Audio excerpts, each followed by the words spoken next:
दोस्तों आज हम जानेंगे बीए कोर्स करने के बाद आप एमए कौन से सब्जेक्ट से करें जिससे आपको भविष्य में बहुत सी अच्छी जॉब मिल सके और कोई भी दिक्कत ना हो। तो आइए इस वीडियो को शुरू करने से पहले आप लोगों से रिक्वेस्ट रहेगी, आप लोग इस चैनल को ज़रूर सब्सक्राइब करें। हमारा टॉपिक है बीए करने के बाद एमए में कौन से सब्जेक्ट का चॉइस करें।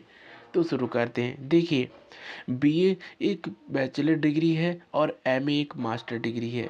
इन दोनों डिफरेंस में आपको बता दें, बीए की फुल फॉर्म होती है बैचलर ऑफ आर्ट्स। यह 3 साल का कोर्स होता है। इस 3 साल के कोर्स के बाद आपके मन में आता है कि एमए हमें कौन से सब्जेक्ट से करना चाहिए। देखिए, एमए की फुल फॉर्म होती है मास्टर ऑफ आर्ट, यानी कि मास्टर्स अगर आपको किसी सब्जेक्ट में लेना है तो आप एमए कर सकते हैं। और एमए कौन से सब्जेक्ट से करें, आइए जानते हैं। देखिए, बीए आपने 3 साल कंप्लीट किए हैं तो बीए के लास्ट ईयर में आपको जो भी सब्जेक्ट आपने रखे हुए होते हैं, चाहे आपका हिस्ट्री हो गया, ज्योग्राफी हो गया, इकोनॉमी हो गया, पॉलिटिकल साइंस हो गया, सोशोलॉजी हो गया, होम साइंस हो गया, और बहुत से सब्जेक्ट हैं कि देखिए, बीए में तो सब्जेक्ट का भंडार भरा हुआ है। तो बहुत से सब्जेक्ट हो सकते हैं। मेन रूप से जो सब्जेक्ट होते हैं मैंने आपको बता दिए। देखिए, लास्ट ईयर आपने जो भी सब्जेक्ट लिया होता है उसी के अकॉर्डिंग ही आपको एमए करना चाहिए, क्योंकि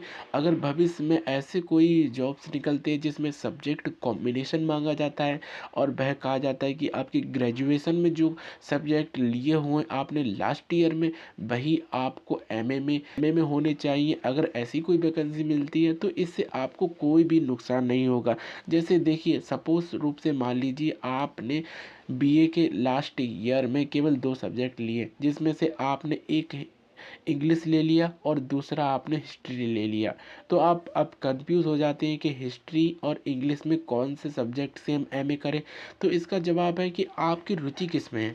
अगर आपकी रुचि इंग्लिश में है तो आप इंग्लिश से करें, अगर आपकी रुचि हिस्ट्री में है तो हिस्ट्री से करें, क्योंकि आपका सब इंटरेस्ट पर ही निर्भर करेगा कि आपको कौन से कोर्स कैसे करना चाहिए। क्योंकि जब जब आपका इंटरेस्ट किसी सब्जेक्ट में बढ़ जाता है तो उसमें आपकी जॉब लगने की संभावना भी ज़्यादा बढ़ जाती है, क्योंकि आप उस सब्जेक्ट को बहुत ही ज़्यादा डिटेल में पढ़ना चाहते हैं। और डिटेल में पढ़ने के लिए आपको मास्टर्स करना पड़ता है, और मास्टर्स करने के लिए आपका बेस्ट कॉम्बिनेशन होना अति आवश्यक है। अगर आप लोग एमए करने जा रहे हैं और बीए के सब्जेक्ट को सोच रहे हैं तो आप वही सब्जेक्ट को चुनें जो आपको बहुत ही ज़्यादा अच्छे लगते हैं। और मेरा कहने का सजेशन यही रहेगा कि आप ज़्यादा से ज़्यादा वही सब्जेक्ट का चॉइस करें जो आपने बीए के लास्ट ईयर में लिया होता है, चाहे वह कोई भी आपका हो सकता है। तो आप लोगों को यह जानकारी पता चल गई होगी कि एमए कौन से सब्जेक्ट से करना चाहिए। एमए उसी सब्जेक्ट से करना चाहिए जिसमें आपकी रुचि रही हो, और साथ ही आपने बीए के लास्ट ईयर में जो भी सब्जेक्ट लिए होते हैं उनका कॉम्बिनेशन आपको बहुत ही ज़्यादा हेल्पफुल देगा। वैसे करने के लिए तो आप डबल एमए ट्रिपल एमए भी कर सकते हैं, लेकिन आपकी रुचि जिसमें हो तो वह अच्छा रहेगा। केवल कोर्स करने से कुछ भी नहीं होगा। आपका इंटरेस्ट अगर किसी में है तभी हो सकता है, वरना कुछ भी नहीं हो सकता है। लाखों विद्यार्थी ऐसे होंगे जिनके पास ट्रिपल ट्रिपल एमए होगा, लेकिन वे कुछ नहीं कर पाएंगे। क्यों?